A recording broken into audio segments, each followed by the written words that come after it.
Bon jeudi matin, bienvenue à votre émission La Victoire de l'amour. J'espère que vous allez bien ce matin. J'aimerais saluer en particulier toutes les personnes qui nous écoutent dans les hôpitaux. Alors, je vous salue. Et tous ensemble, comme une grande famille, on se porte dans la prière. Je vous souhaite beaucoup de courage. On rejoint le plus jeune de la famille de La Victoire de l'amour, Pierre-Luc Bordelot.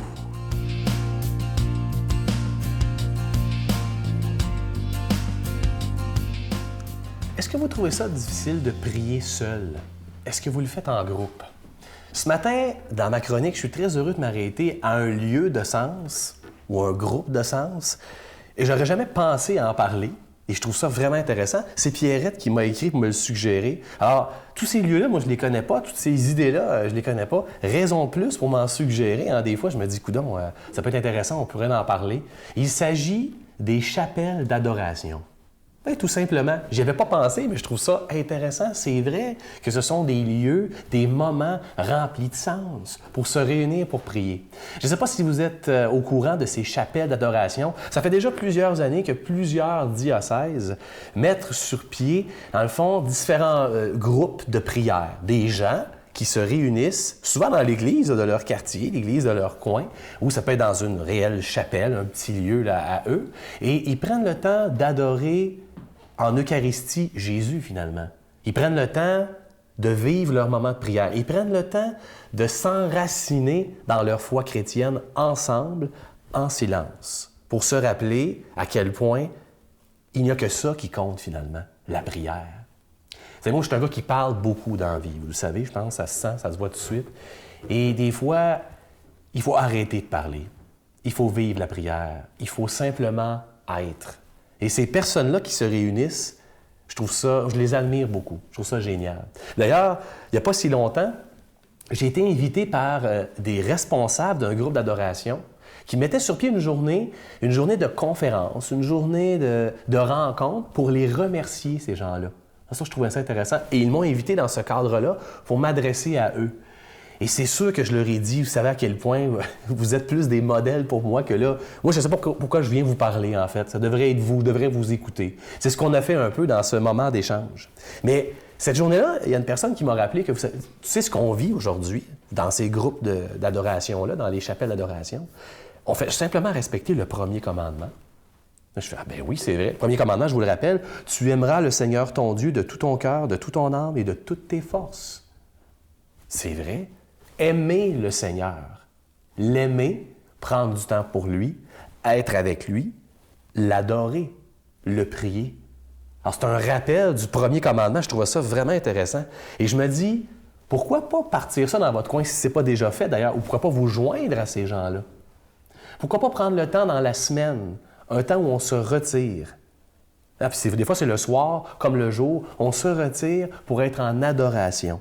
On se retire pour adorer la présence du Christ. C'est un rappel de notre foi profonde. Merci beaucoup. Merci à tous ces gens qui s'impliquent comme des donneurs de sens dans les chapelles d'adoration. Notre Père qui es aux cieux, que ton nom soit sanctifié, que ton règne vienne, que ta volonté soit faite sur la terre comme au ciel. Donne-nous aujourd'hui notre pain de ce jour.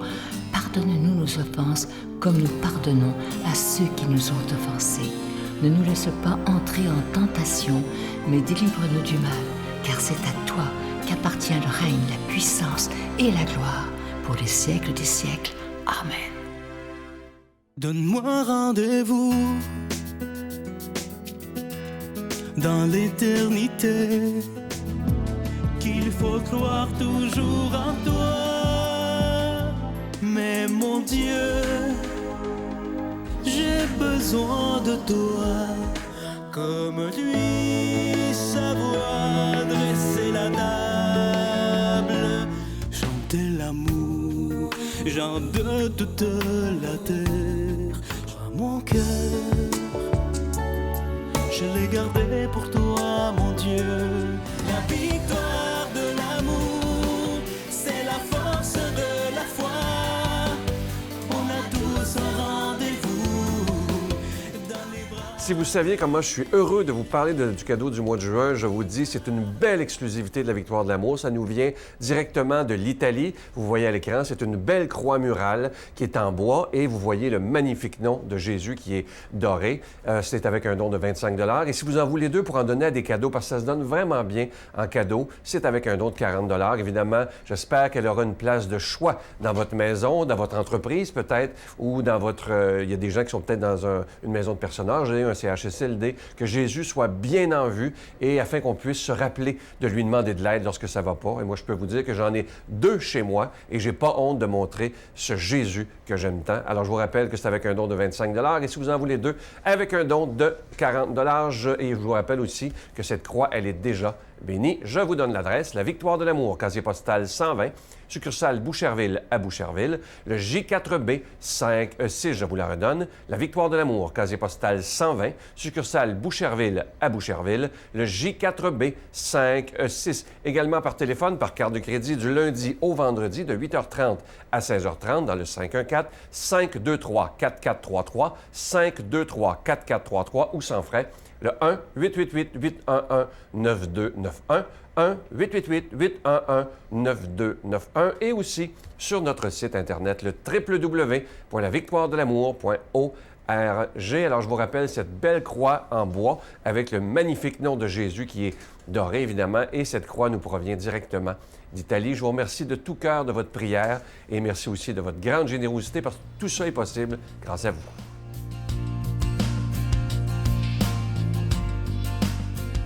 Mon Dieu, donnez-moi la sérénité d'accepter les choses que je ne peux changer, le courage de changer les choses que je peux et la sagesse d'en connaître la différence.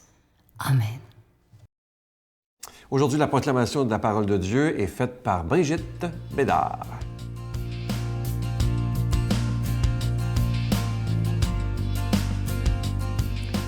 Bonjour tout le monde, bienvenue. C'est un plaisir pour moi de commenter la parole d'aujourd'hui, qui est celle de Marc, chapitre 12, versets 28 à 34, qui parle du tout premier commandement. Un scribe s'avança. Il les avait entendus discuter et voyait que Jésus leur avait bien répondu. Il lui demanda, « Quel est le premier de tous les commandements? » Jésus répondit, « Le premier, c'est « Écoute Israël, le Seigneur notre Dieu est l'unique Seigneur. Tu aimeras le Seigneur ton Dieu de tout ton cœur, de toute ton âme, de toute ta pensée et de toute ta force. Voici le second, tu aimeras ton prochain comme toi-même. Il n'y a pas d'autre commandement plus grand que ceux-là. » Le scribe lui dit, « Très bien, maître, tu as dit vrai. Il est unique et il n'y en a pas d'autre que lui. Et l'aimer de tout son cœur, de toute son intelligence, de toute sa force, et aimer son prochain comme soi-même, cela vaut mieux que tous les holocaustes et sacrifices. » Jésus, voyant qu'il avait répondu avec sagesse, lui dit, « Tu n'es pas loin du royaume de Dieu. » Et personne n'osait plus l'interroger. Acclamons la parole du Seigneur. Alors, vraiment, c'est pour moi le plus beau des commandements, le plus grand. Ce que j'aime, écoute, ô Israël. Hein, ça commence par écoute. Hein, il faut écouter avant tout. Écoute! Puis, le Seigneur Jésus, il dit qu'il faut aimer Dieu, qu'il y en a juste un, puis qu'il faut l'aimer. Mais après ça, il rajoute tout de suite après, et le second, tu aimeras ton prochain comme toi-même. Alors, il parle évidemment qu'il y a juste un Dieu, hein, il parle du premier commandement. On ne peut pas avoir d'autres dieux, on ne peut pas se prosterner devant d'autres dieux. Il y en a juste un. C'est lui qu'on doit aimer. Mais on ne doit pas l'aimer juste un petit peu. On doit l'aimer de tout son cœur. De tout son cœur, de toute son âme, de toute sa pensée et de toute sa force.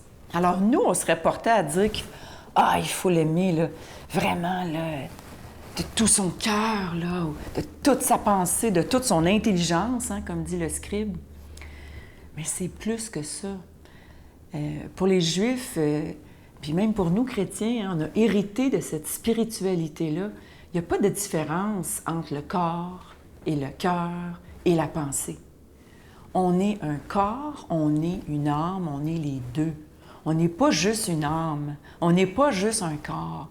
Alors quand on aime Dieu, puis quand on aime notre prochain, parce que ça va ensemble, on doit l'aimer pour vrai, profondément, de tout son cœur. Il ne faut pas qu'il y ait de demi-mesures, parce que les demi-mesures, ça laisse une porte ouverte à l'idolâtrie, la superstition, l'argent. Hein? Il peut avoir... Notre Dieu, ça peut être l'argent. Notre Dieu, ça peut être le divertissement. Hein? C'est facile aujourd'hui, on est bombardé d'avoir du fun, tu sais. Mais Seigneur Jésus, il dit, il faut l'aimer totalement. Il faut que ça occupe toutes nos pensées, tous nos gestes, toutes nos paroles. Imaginez si tout le monde faisait ça. Si tout le monde aimait Dieu, là, puis que le souci de l'amour de Dieu et du prochain était dans nos moindres gestes, dans nos moindres paroles, dans nos moindres pensées. Si on faisait tout par amour de Dieu et par amour du prochain, ce serait extraordinaire. Alors, c'est pour ça que dans ce commandement-là, Jésus il dit que tous les autres commandements sont dans ce commandement-là, d'aimer Dieu puis d'aimer son prochain. Tous les autres commandements, on sait qu'il y en a 9 autres. Si on applique vraiment ce premier commandement, bien, on n'aura pas besoin de énumérer et de se rappeler les autres parce qu'on va être complètement dans la volonté divine, dans l'amour divin, dans l'amour de Dieu. On va être toujours dedans. Ce que j'aime aussi de cette partie de l'Écriture, c'est comment Jésus, il dit que l'amour du prochain, il dit on n'est pas loin. Hein, il dit ça. Il dit ça au scribe. Il dit tu n'es pas loin. Il dit pas t'es arrivé, là. Ah, t'es parfait. Non. T'es pas loin. Bien, on est tous pas loin. Ça nous parle à nous aujourd'hui, cette parole. On est tous pas loin. Quand on a ça à l'esprit, quand on a l'amour de Dieu dans notre cœur, l'amour du prochain, un ne peut pas aller sans l'autre. Tu ne peux pas aimer ton prochain sans aimer Dieu. Tu ne peux pas aimer Dieu sans aimer ton prochain. Ça va ensemble. Tu n'es pas loin. Continue ton chemin. Suis-moi. Moi, je t'amène. Je suis le chemin.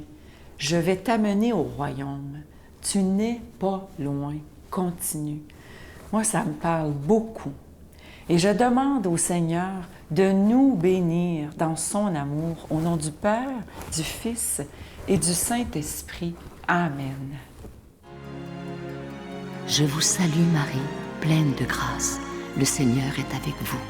Vous êtes bénie entre toutes les femmes, et Jésus, le fruit de vos entrailles, est béni. Sainte Marie, Mère de Dieu, priez pour nous pauvres pécheurs, maintenant et à l'heure de notre mort. Amen.